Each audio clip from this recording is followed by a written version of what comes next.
It's a sobering thought to know what we got. 18 summers wild, can't slow down the clock. We gotta make these numbers, can't hold you a lot. Tell you I love you for every single one of them. Watch.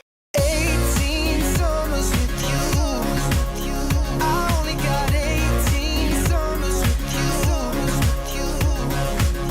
365 days a year, but only 18 summers with you.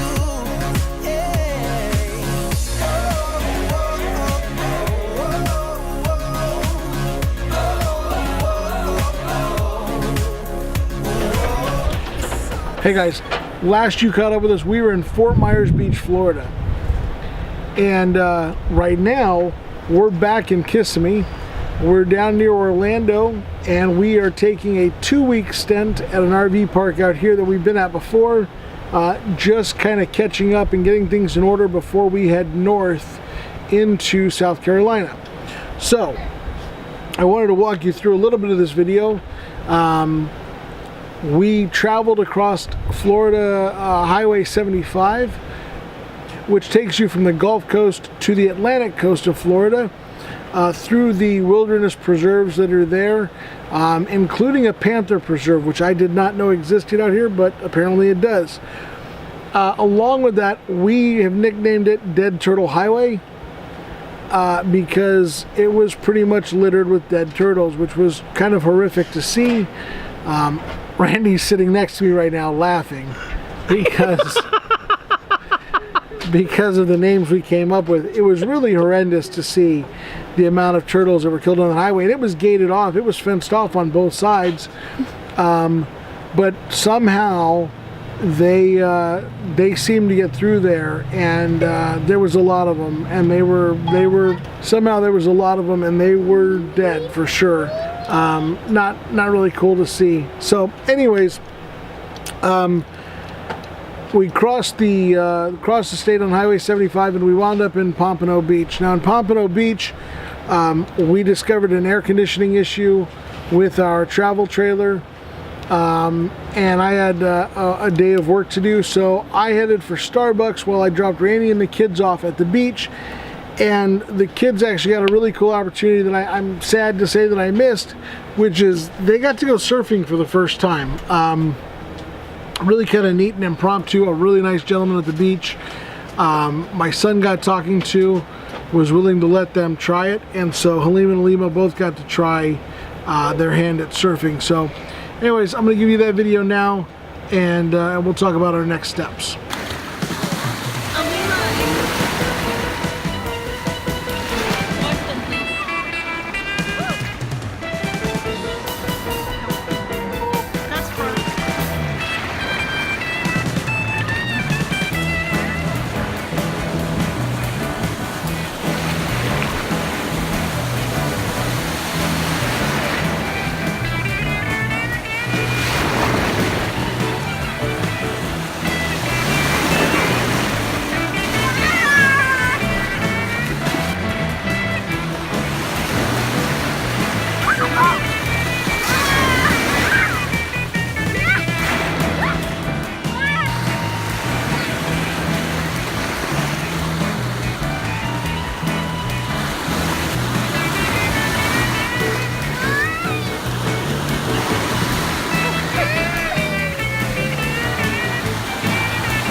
Good morning. We are moving again today. This stay was a very short stay. We only took 2 nights at this campground, and although I thought we were going to miss out by only having 2 nights here, I'm really glad we only took 2 nights here. I wish we had only taken 1. we can talk more about that later, but this is just one of the things you run into sometimes. And I guess this is where I should have gone to RV park reviews and really done my due diligence. But being an Encore park, I thought this would be a good park. And it's not necessarily a bad park, but it's a certain type of park. And it's a lot of seasonal visitors, which is fine, but it's more of the type of park that it is. This was a trailer park. It was a like mobile home park, and they the company bought it, got rid of all the mobile homes, and then turned it into an RV park, and double stacked RVs like in a staggered motion into the park. It just made it really awkward and difficult to get into spots. You're in a really awkward position next to other people. It was probably one of the strangest, that was a bomb out, probably one of the strangest experiences for a park we had to date. So, I don't know, just odd and awkward. To make it more odd and awkward, the park's office is at the park next door. We have to go back there to return something that we had to buy for $50, which was an atrocious price. And so now I've got to get it back in there and then do a loop around their ridiculous parking lot to get back out. Like, this is just silly stuff. So anyways, that's what we're dealing with today. But we are, like I said, we are heading out, and we are heading about 3.5 hours north to an area known as Daytona. So if you're familiar with Daytona Beach, you'll know where we're going.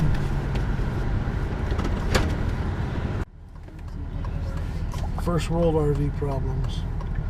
We're trying to go to Chick-fil-A. We wanted to stop for lunch. We have not stopped out for lunch in weeks with the kids, and so we promised them today we would.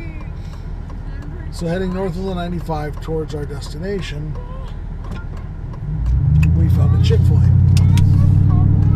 So we decided to exit for that Chick-fil-A. As we got close to that Chick-fil-A, we realized it was inside of a university. That wasn't going to work for us. So we found a way to turn around, and we found another Chick-fil-A about 2 miles away. And we said, all right, let's go to that one. Well, as we get to that, we realize it's inside of a mall. We just want to stop and get food to go and eat in the car as we go, because we've got a 3-hour drive ahead of us. So this is where we're now going to have to start pre-planning. If we're going to stop for lunch, we need to pre-plan how we loop that in, and making sure that the place we're going to is actually a standalone store with a parking lot. We got into Daytona, and we decided to take advantage of some of the campground amenities. We were at 2 parks over the course of our time there, and one of them had a great playground that the kids absolutely loved, boats and things. This park was interesting because there was no sewer connection, so it was the first time we had been to a park and we weren't able to hook up to the sewer, and instead they had a tractor that came around with a pump on it that would pump out the RVs, and it was a little different experience. The kids loved the playground though.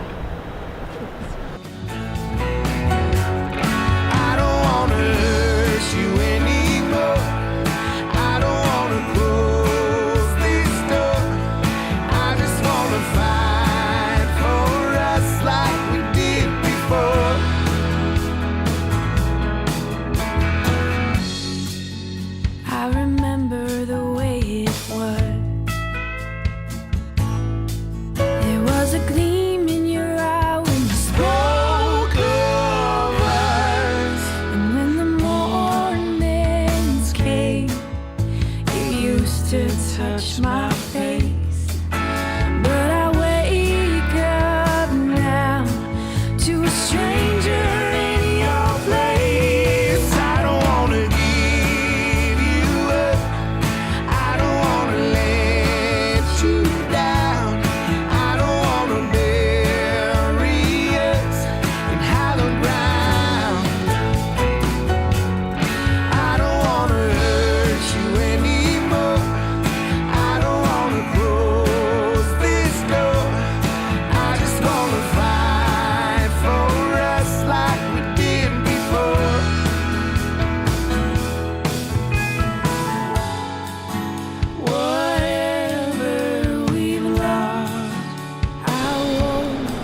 Okay, so we took the next few days. The kids enjoyed the park, and we kind of settled down. We didn't do any beach trips. We just kind of let everything calm down. We had some stuff to catch up on. The kids had some schoolwork to catch up on. And so we just kind of took a few days and mellowed out. They did their schoolwork, I had work to do, and I also had some work on the trailer.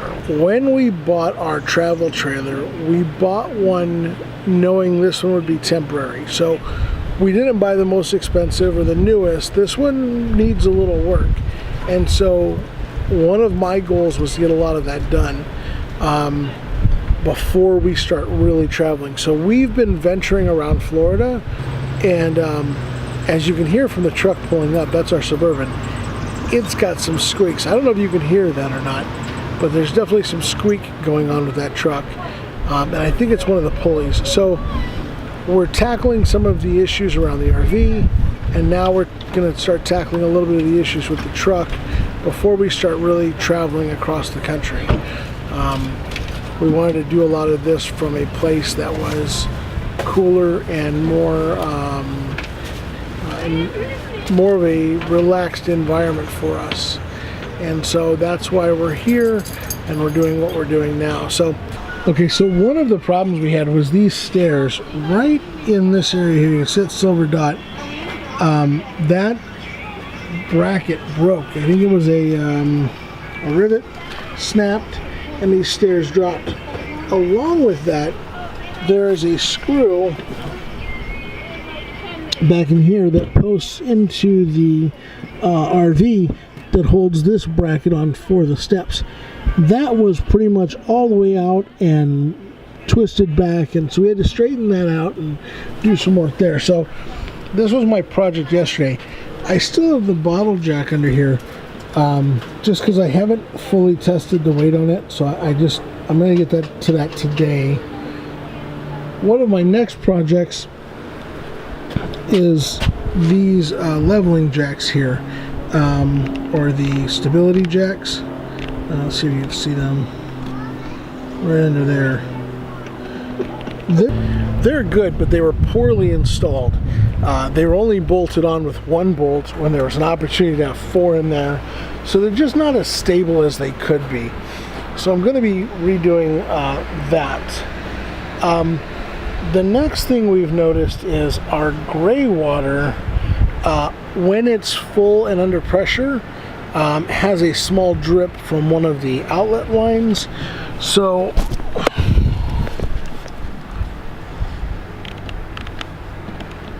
right in this area here, literally right back over here, there is a crack in the joint, and it's not really like a crack in the line, it's just kind of around where the seal is. It's not fully sealed. So when that's under pressure, when that line is filling up and we're getting ready to dump the tank, if it's not open, for example, right before we dump our black water tank, we close the gray water and fill it up. You know, people take showers, whatever, we let it fill up. That way, after we dump the black water, we close the black water, we open the gray water, and it kind of clears out and flushes the hose. When we do that, we notice a small drip, so I've got to get in and reseal that. That really kind of covers the major issues we're having for now. There were a couple other small fixes, which you saw maybe in the last video where I was up on the roof.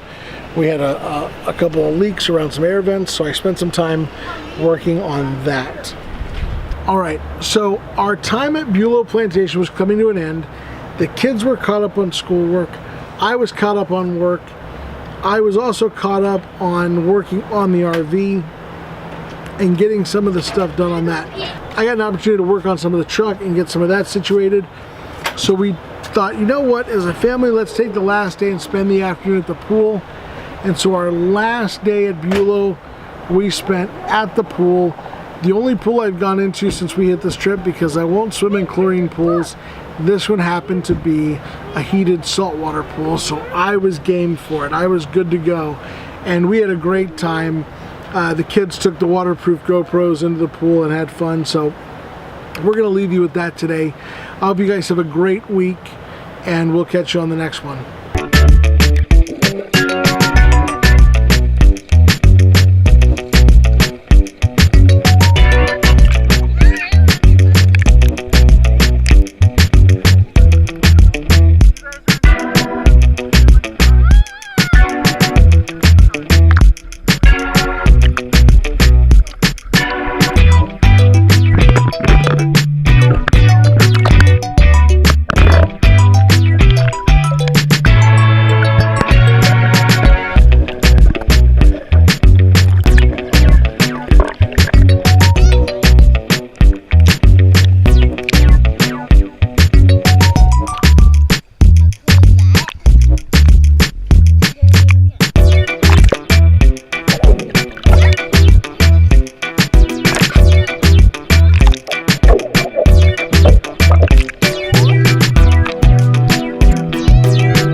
Oh good, you're still here. Listen, in case you didn't know it, we just redid our website, gonein18.com. All brand new. Looks really good, just for you. You should go check it out. Don't forget to follow us on Facebook and check out our Instagram. Talk to you guys soon.